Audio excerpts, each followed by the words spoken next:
Happy Ganesh Puja to all of you. এবছরের প্রথম আমাদের কমপ্লেক্সে দুর্গাপুজো হবে, তাই গণেশ পুজোর এই শুভ দিনে আমরা খুঁটি পুজো করেছিলাম।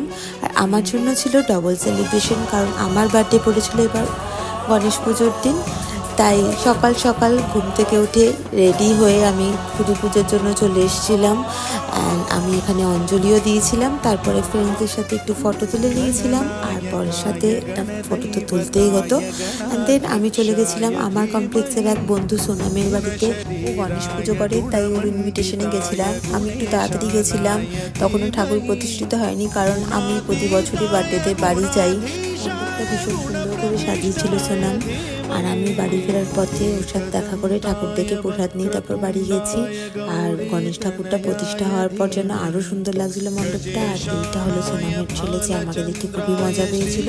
সো গাইজ, আজকের মিনি ব্লগটা এই পর্যন্ত। Please do like, comment, share.